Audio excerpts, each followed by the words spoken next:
Kakatuwa at nakita ko kayo magkasama ni Perena. Ngunit ikinagagalak ko na narito ka, Danaya. Mahal ko.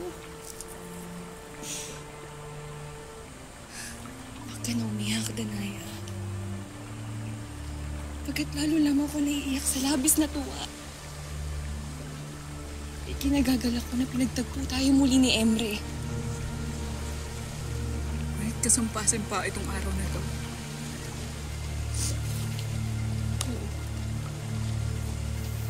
Dahil kanina ko pa hinahanap ang aking anak, si Khalil. Danaya, nasaan si Khalil?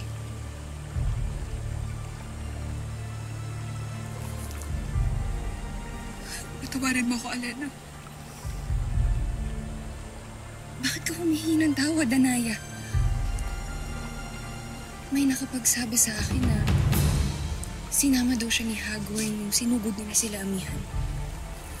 Asan siya, Danaya? Asan ang aking anak?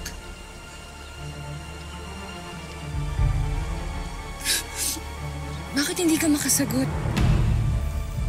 Marami raw ang namatay dito. Huwag naman sana, ngunit huwag yung sabihin isa siya sa kanila. Danaya, asaan si Khalil?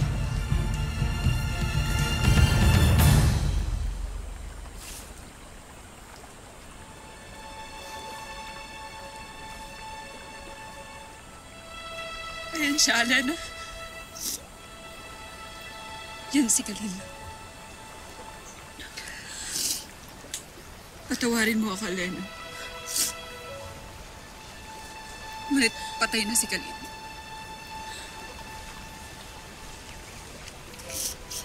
Nashde, Danaya. Nashde. Hindi. Khalil. Egdashede, Nashde. Marfe. Khalil. Khalil, anak! Khalil, anak! Khalil! Ala, nakatitiyak kami na wala na talaga siya.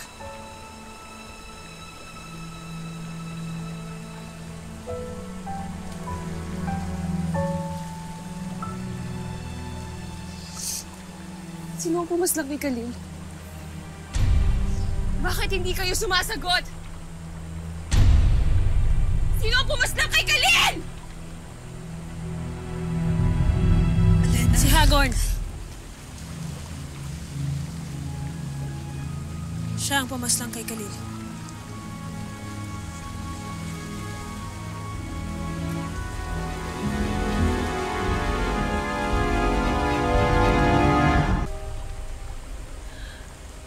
Ngunit ang sabi sa akin ay magkasama daw sila, Perena. Oo.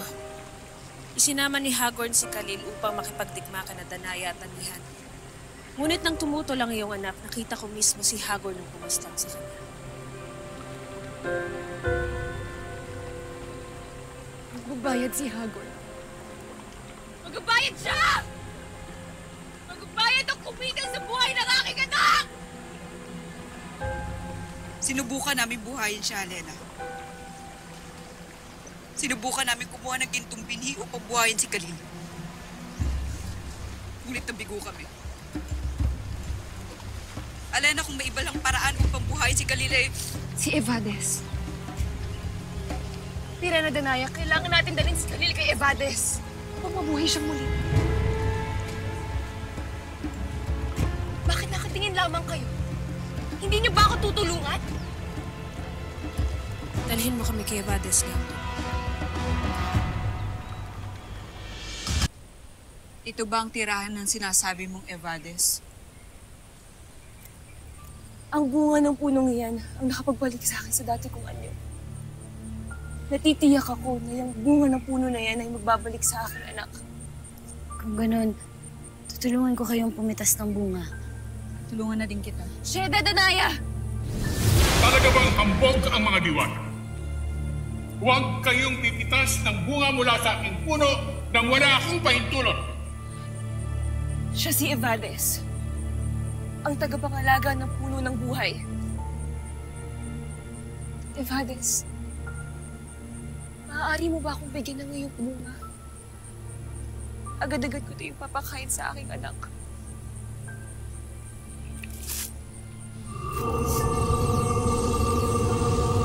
Ngunit, paano mo papapakain ang iyong anak?